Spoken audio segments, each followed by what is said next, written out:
In today's video we are talking about the DJI Neo2, a drone that is priced at just £210 but promises to offer lots of new features.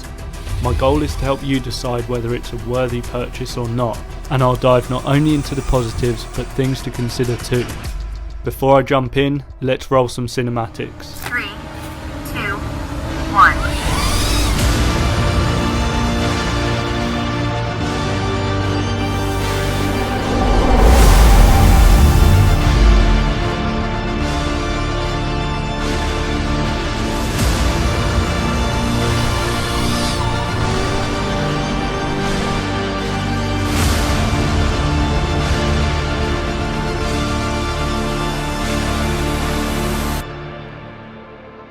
Straight away you can see it's bigger in size, however it's actually much quieter.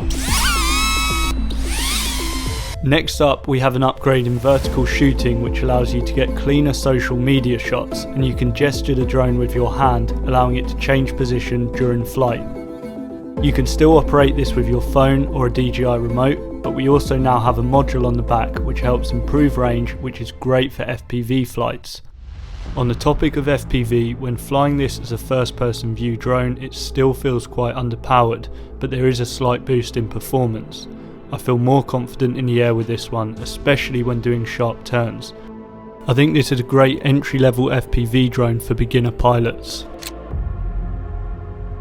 I even noticed a feature where you can have the obstacle sensing on in normal mode when you've got both the goggles and FPV remote connected.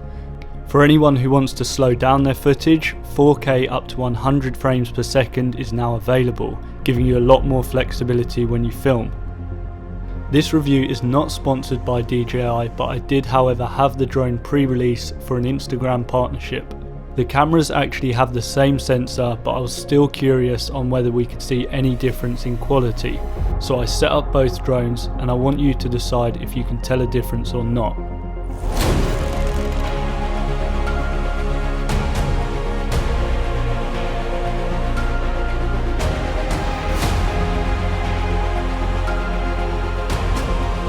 For me, the Neo2 does seem to deliver a slightly better overall image. Now for the best image quality, simply go into the settings on your remote and decrease the sharpness to -2 and noise reduction to -1. Then select 4K for horizontal shots and 2.7K for vertical shooting. The time of day is vital for this drone. Avoid any dark conditions as it simply won't hold up. Personally, I opt for golden hour or sunny days when possible.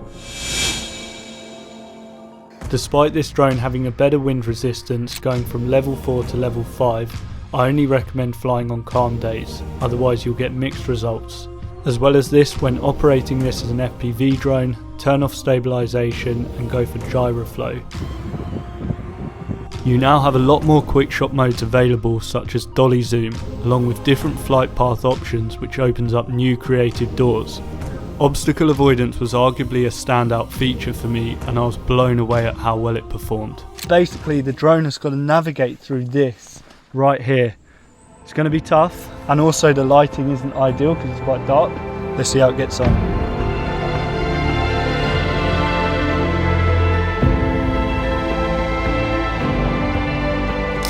While I actually struggled to find negative points about this little drone, there are a few things that are worth considering. Starting with the bigger size, which makes it more difficult to fit in your pocket, especially when the module is attached. Okay, so just a side note, I know I said earlier that it doesn't really fit in your pocket as well as the Neo one. I have actually found with certain jackets it works, like this red one, we've got it tucked in there, which is quite handy. For anyone who tends to shoot on windy days, this will not be a good option, as although it won't tip over, most likely, the stability of your shots won't look great. The battery life seemed to drain quite fast, and I highly recommend getting some extra ones. If you want a drone with better flight time that has similar features, maybe check out the DJI Flip or the Mini series. Now I'd love to hear what you think about this drone. Is it worth picking one of these up or not? Let me know down below in the comments. If you made it this far, feel free to subscribe and join me for the next adventure. I really appreciate you sticking around.